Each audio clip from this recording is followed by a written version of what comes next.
salud. Pues hay uno que cada vez está más presente y en esta situación de crisis económica en que estamos, no les digo, ¿no?, que es el valor económico.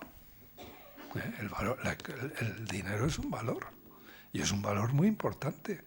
Y en las unidades de cuidados intensivos se gastan, las técnicas de soporte vital gastan muchísimo dinero. Hay que tener en cuenta eso, puede entrar en conflicto. ¿Cuándo paro? Bueno, pues una de las razones, sobre todo cuando hay escasez de recursos, habrá que establecer criterios para ver qué cosas son las que se racionan y qué otras no, y hay criterios para racionar, como es obvio, en la sanidad como en las familias. Si no hay dinero, o hay poco dinero, habrá que intentar atender aquello que sea más necesario y habrá que racionar en lo demás, ¿no? Por tanto, el tema de la escasez de recursos o el tema de la justicia, la distribución justa de recursos, es otro de los problemas y de los conflictos de valores que se pueden dar. Esto en el orden de las enfermedades agudas. Y en el orden de las enfermedades crónicas, pues aquí la vida biológica y la vida biográfica suele entrar en conflicto con otros valores.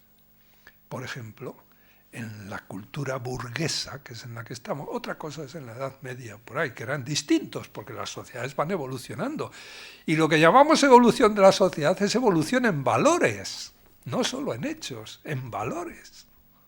Por ejemplo, los burgueses, que somos todos, desde el siglo XVII, tenemos un valor que no permitimos que se nos toque, que es la autonomía. Somos autónomos. Y toda la protección, ese caparazón de derechos humanos que hemos establecido es para proteger nuestra autonomía. Entre esos derechos humanos hemos introducido algunos: el derecho a la libertad de conciencia, el derecho a la intimidad. ¿Qué es eso? Que yo proteja mis valores y pueda vivir de acuerdo con ellos sin que nadie me moleste. Esto es burgués, esto no se daba antes. Esto es típico del mundo moderno.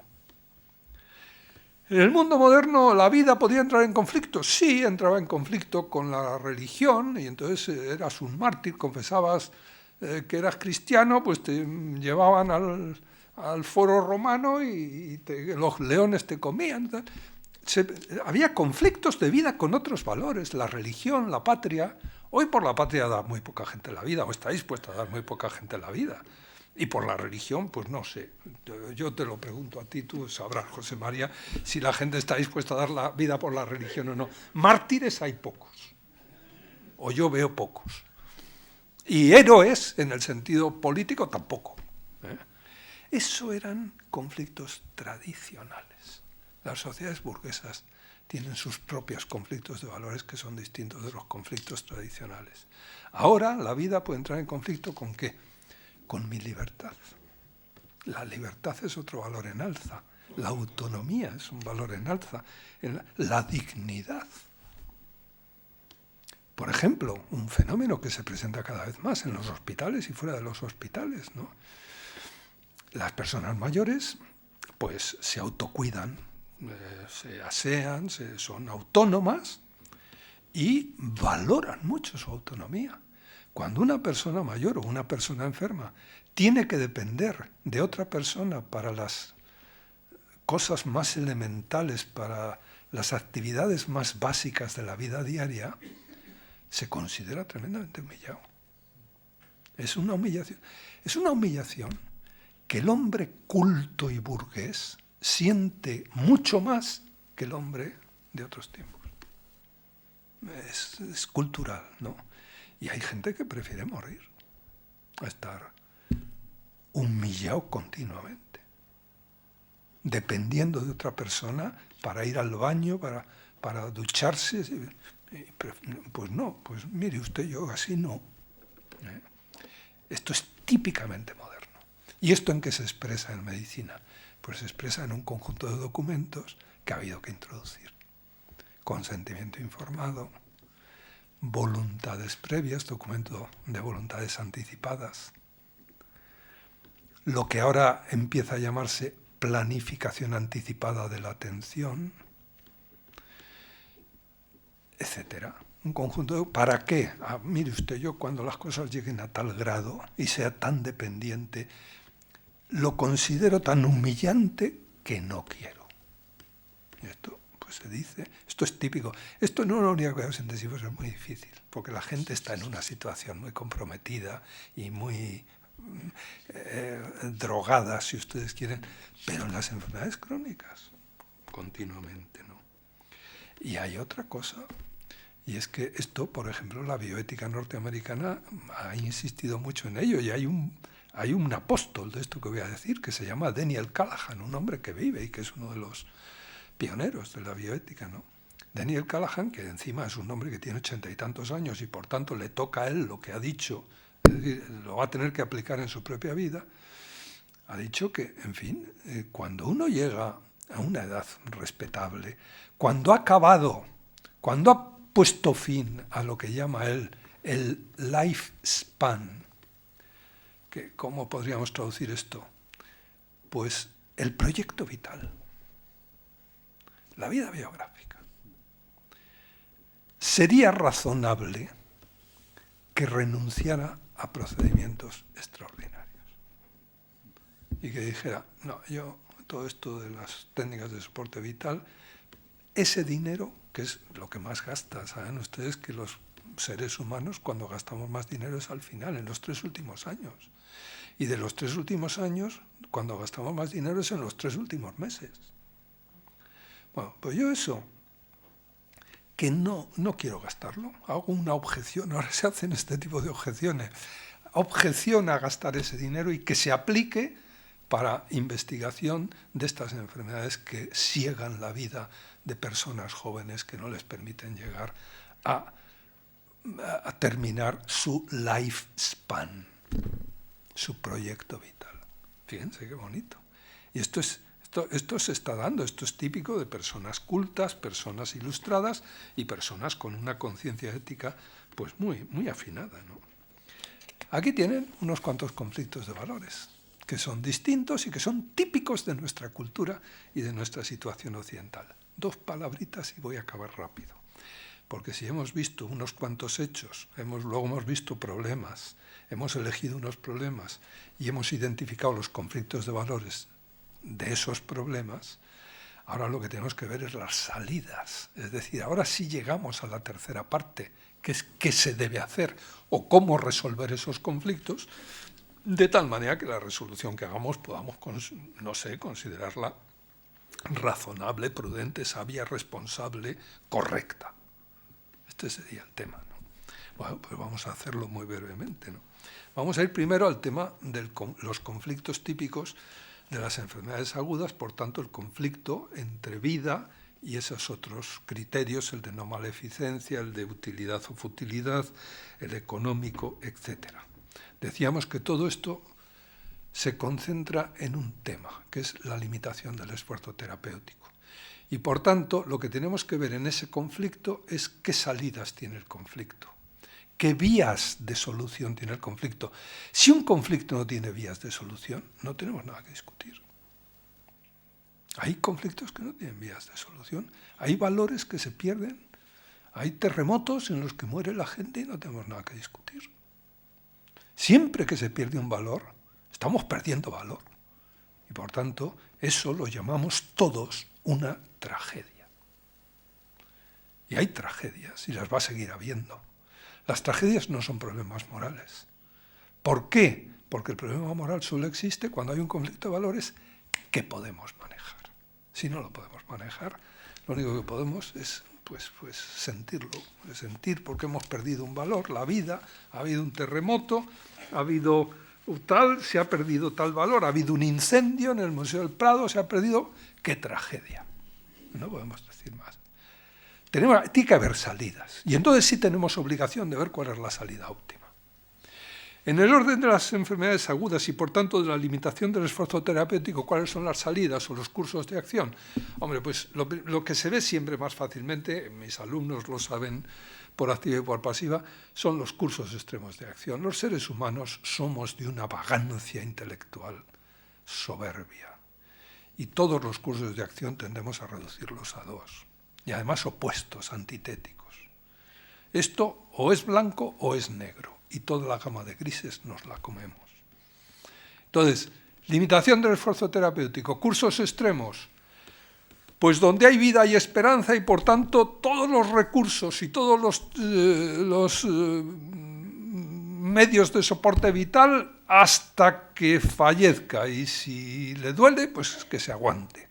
Porque la vida es la vida. Esto no es tan extraño, ¿eh? Es decir, que he elegido en un conflicto entre la vida y yo qué sé, pues cualquier otro valor de los del primer grupo, yo digo, no, la vida es la importante y yo soy un ser muy serio, muy responsable y por tanto yo le doy a la vida hasta que acabe. Donde hay vida hay esperanza. Esta es la expresión que tienen estos señores continuamente en la boca. En medicina se ha dado bastante y se sigue dando, porque hay fanáticos de esto. Y está el otro valor. Es decir, claro, esto es un curso extremo, ¿no? Es ir por un valor lesionando completamente el otro. ¿Cuál es el otro? Recursos, no maleficencia, por tanto, encarnizamiento terapéutico, futilidad, todo eso te lo estás cargando. Entonces puede haber otro. ¿Cuál es el opuesto, el curso extremo opuesto? No, pues limitación. No, en cuanto cueste mucho y haya otra posibilidad de manejar el dinero, fuera medidas, ¿no? Que son muy caras. Y entonces, limitación a la carta, y sin la carta, simplemente limitación del esfuerzo terapéutico. Claro, los cursos extremos son siempre pésimos. Por eso son extremos. Y lo que tenemos que ver son cursos intermedios a fin de optimizar nuestra decisión, porque la obligación moral consiste siempre en elegir el curso óptimo. Esto es fundamental. La ética no trata de lo bueno, la ética trata de lo óptimo, y cualquier decisión o cualquier curso distinto del óptimo es malo. ¿Qué les parecería a un juez que no tomara la decisión óptima o dictara la sentencia óptima? ¿O qué les parecería a un cirujano que no intentara aplicar la técnica óptima cuando opera? Nos parecería impresentable. Esta tesis que es tan frecuente de que la ética trata de lo bueno, y que he hecho una operación, no está mal, podía estar mejor, pero estaba cansado y mira, además hay un partido de fútbol que me parece que ahora hay otro, pues bueno, pues acabo. No, mire usted, eso no está bien, eso no es defendible. La ética trata de lo óptimo. Julián Marías, que falleció hace años, no publicó nada de ética, pero publicó un librito al final de su vida de ética. ¿Y saben ustedes cuál es el título del libro? Tratado de lo mejor. Y es un título perfecto para un libro de ética. Bien, bueno, pues cursos intermedios, hay que buscar cursos intermedios. Por ejemplo, hay que buscar criterios razonables de gestión de la limitación del esfuerzo terapéutico. Hay unos cuantos criterios que yo no puedo exponer, pero hay un criterio que conocen todos, ordinario, extraordinario. Hombre, es que esto es extraordinario en esta situación. Habría que ver qué significa extraordinario, pero lo dejo, o sea, simplemente apuntado. Hay otro criterio que hemos dicho antes, útil, fútil. Hay obligación de poner medidas fútiles. Es que si no se acorta la vida, bueno, pero si no estás haciendo nada. Lo único que estás haciendo es molestando al enfermo y gastando. Otro criterio, ordinario, extraordinario. Bueno, eso ya lo hemos dicho. Proporcionado o desproporcionado. Lo habrán oído, ¿no? Esto parece desproporcionado. ¿Qué queremos decir? Pero a lo mejor es un criterio para solucionar conflictos entre estos dos valores, ¿no? Hay una literatura sobre esto interesantísima a la cual no puedo hacer otra cosa más que remitirles y pasar inmediatamente al último punto, que son cómo decidir o cuáles son los cursos de acción, no en el orden de las enfermedades agudas, sino en el orden de las enfermedades crónicas y, por tanto, en relación al tema de eutanasia, suicidio asistido, que además es lo que más les gusta a los periodistas y a lo mejor también a ustedes. A mí no. ¿Por qué? Pues ahora lo vamos a ver. Claro, conflicto entre vida y libertad. Doctor, yo tengo una enfermedad pulmonar obstructiva crónica, ya he pasado 3 veces por cuidados intensivos, me han intubado 3 veces, he estado en el respirador, no quiero más. Y entonces el médico dice, tengo un problema. ¿Qué debo hacer? ¿Le enchufo en contra de su voluntad o le respeto? Esto es diario, ¿no? Bueno, ¿cómo resolver esto? Cursos extremos. ¿Cuál sería el curso extremo? Bueno, pues está la vida, yo no hago caso al Señor, libertad, autonomía, dignidad, esos son valores distintos. La vida, yo soy médico y por tanto soy un garante de la vida. Yo a la vida, y por tanto, ¿que dice que no quiere eso? Si tiene un EPOC y necesita un respirador y respiración asistida, pues respiración asistida. Y si no, que se vaya, o que no venga, porque como lo pesque lo meto. Ese es un curso extremo, ¿no? El otro curso extremo, que usted no quiere, pues adelante, váyase, tranquilo. Si usted no me firma el consentimiento informado, no actúo. Y por tanto, que se muere, que se muera. Uno dice, hombre, sí, pero ¿no habrá un modo de hacer mejor esto? Es decir, de tener un poco más respeto por los dos valores y tratar de promover los dos valores. Pues los hay. Hay otros procedimientos que los hemos tenido que ir poniendo en movimiento precisamente buscando cursos intermedios. Por ejemplo, los famosos cuidados paliativos. Los cuidados paliativos que dicen, pues miren ustedes, dicen solo una cosa, son muy sencillos. Parece mentira que una cosa tan sencilla haya costado tanto. A veces no vemos lo que es evidente, ¿no? Y los cuidados paliativos lo que dicen es que cuando una persona dice quiero morir, lo que está diciendo es quiero vivir de otra manera. Todo dependerá de que usted, sistema sanitario, profesional, sea capaz de ayudarme a vivir de otra manera o no. Si me tiene en un ahí continuo, si estoy lleno de dolor, o tengo un hipo incoercible, o tengo un distrés respiratorio que no puedo respirar, pues a lo mejor acabo diciendo, oye, yo prefiero morirme, yo así no continúo. Entonces, podemos hacerle que viva de otra manera, porque en general la gente lo que quiere es vivir dignamente, vivir humanamente. Y el problema es si se lo podemos ofrecer o no. Si se lo podemos ofrecer, casi todo el tema de la eutanasia desaparece. Fíjense, en la literatura bioética hoy no se habla mucho, no hay muchos artículos de eutanasia. ¿Por qué? Pues miren, porque todos nos hemos convencido que la primera obligación moral es promover la dignidad en la fase terminal de la vida, que no se ha promovido. La medicina tradicional no la ha promovido. Esto es muy duro decirlo. Y lo digo yo que me siento médico. Pero es así. Entonces, ¿qué hay que hacer? Pues cambiar y dignificar. ¿Cómo? Los cuidados paliativos también son muy sencillos. Yo siempre digo que tienen 3 principios y no más. Primero, control de síntomas yendo por delante del síntoma. Esto tiene su dificultad, pero es una genialidad que se le ocurrió a una enfermera que para poderlo llevar a cabo hizo la carrera de medicina, se especializó en farmacología, estuvo en una unidad de Londres durante 6 años recopilando casos y después se los presentó en la Sociedad de Médicos de Londres diciendo, miren ustedes, yo he estado dando morfina a trochimoche y además no se han convertido en adictos. Todo el mundo está, pero ¿cómo es posible? ¿No?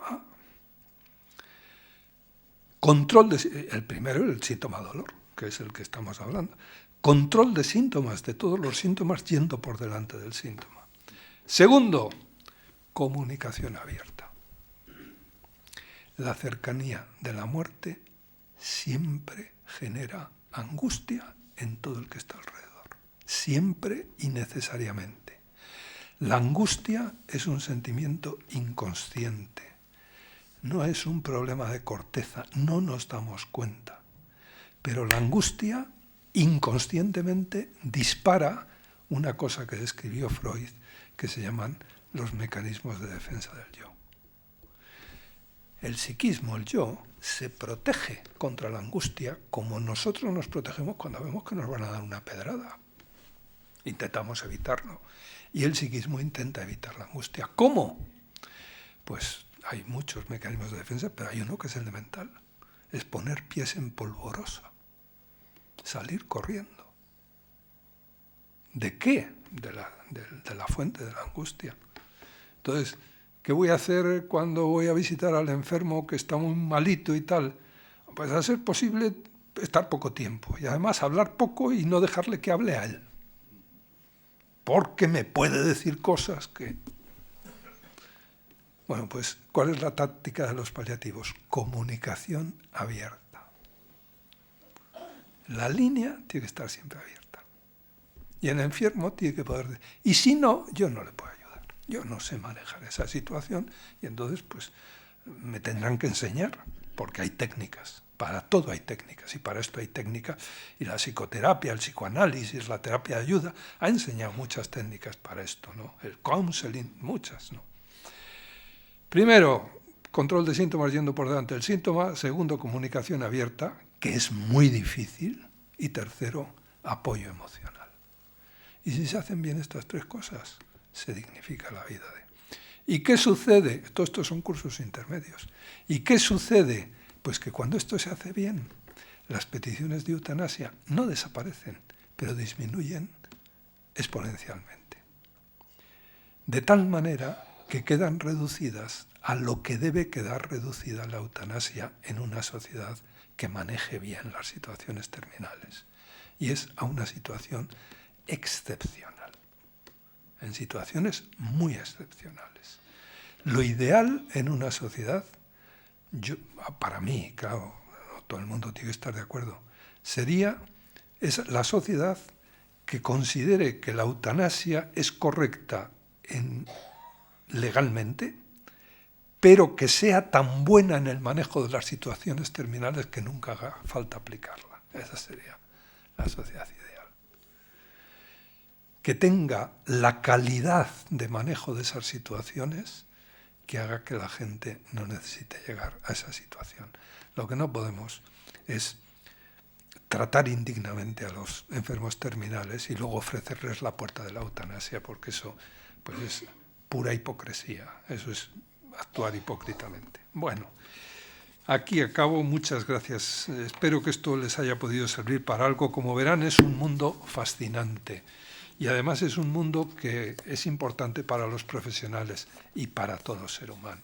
La bioética no es la nueva ética médica o el nuevo nombre de la ética médica. La bioética, yo lo he escrito y lo escribí hace ya muchos años, es el rostro de la ética en las postrimerías del siglo XX. Decía entonces, ahora tendré que decir en los albores del siglo XXI. ¿Por qué? Pues porque nuestro reto como sociedad es el reto de la vida, de la continuación de la vida y de la calidad de vida. Muchas gracias.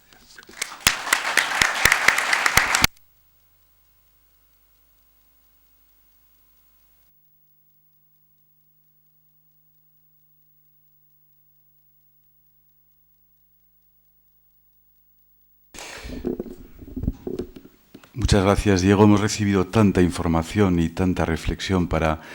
Yo no sé si son las 9 de la noche, pero estaríamos dispuestos a abrir un turno prudente de diálogo entre los asistentes.